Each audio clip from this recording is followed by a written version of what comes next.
नमस्कार, शीतल रेसिपी मराठीमध्ये तुमचं स्वागत आहे। आज आपण थोड्याशा भुकेसाठी आपण काहीतरी करतोय। चपाती खायचा कंटाळा आला असेल तर भाकरी खायचा कंटाळा आला असेल तर काय करायचं, वरण भात आपल्याकडे शिल्लक असतोच, तर आपण मस्त त्याला फोडणी देणार आहे। तर आपण पाहूया, आपल्याकडे वरण पण आहे। वरण साधं असलं तरी चालतंय, फोडणीचं म्हणा, सांबर म्हणा, सांबर सुद्धा उरतं बघा। माझ्याकडे इथे सांबर आणि वरण भात उरलेला आहे। आता जास्त भूक नसल्यामुळं फक्त भातच करायचं ठरलेलं आहे। तर आता हे सकाळचंच वरण आहे, सांबर आहे। आता मी त्याला मस्त फोडणी देणार आहे। तुम्ही पाहू शकता इथे सांबर आहे, ऑलरेडी सगळं आहे त्याच्यात, कांदा, टोमॅटो, आलं, लसूण पेस्ट, लाल तिखट, सांबर मसाला सगळं आहे। त्यामुळे मी वरण अशी फोडणी काहीच देणार नाहीये। आता आपल्याला हे सांबर कढईमध्ये घालायचं आहे। कढई इथे मी छान गरम करायला ठेवली आहे।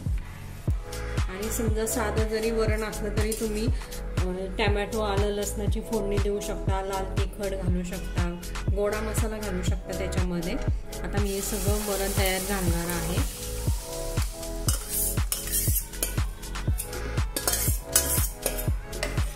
आता याला छान आपल्याला उकळी घ्यायची आहे। एक संध्याकाळच्या वेळेला म्हणजे हलकंच खायचं, त्यामुळे भूक पण एवढी नाहीये, त्यामुळे चला म्हणलं वरण भात आहे तर आपला असं एक भात करूया। तर आपल्याला हे छान उकळी घ्यायची आहे, झाकण ठेवणार आहे। आपल्या इथं मस्त वरणाला पण उकळी आलेली आहे। आता मी भात घालणार आहे त्याच्यामध्ये।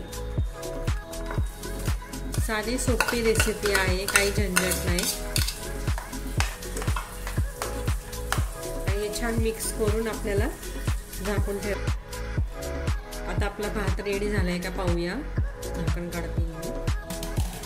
आता पाणी खूप छान आटलेलं आहे। मी एक्स्ट्रा पाणी वगैरे काहीच घातलेलं नाहीये, सांबर आहे त्याचंच केलेलं आहे। आता हे छान घट्ट झालेलं आहे भात, पाहू शकता तुम्ही। आता मी मस्त सर्व करणार आहे। या पद्धतीने मस्त सर्व केलेला आहे, पाहू शकता तुम्ही। आपला सांबर भात रेडी झालेला आहे। तर आपला सांबर भात रेडी झालेला आहे, पाहू शकता तुम्ही। तर मी दाल खिचडीची रेसिपी मी माझ्या यूट्यूबला अपलोड केलेली आहे, शीतल रेसिपी मराठीला, तर तुम्ही नक्की जाऊन चेक करू शकता।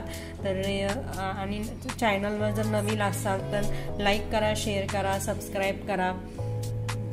झाली ते मला कमेंट करून सांगा। तर आपले छोट्याशा भुकेसाठी, भूक लागली नसेल, थोडंसंच खायचं असेल तर तुम्ही या प्रकारे जरी भात केला तरीच काही हरकत नाही। फोडणीचा भात जरी असला तरी तुम्ही कांदा टोमॅटोची पेस्ट तुम्ही घालू शकता।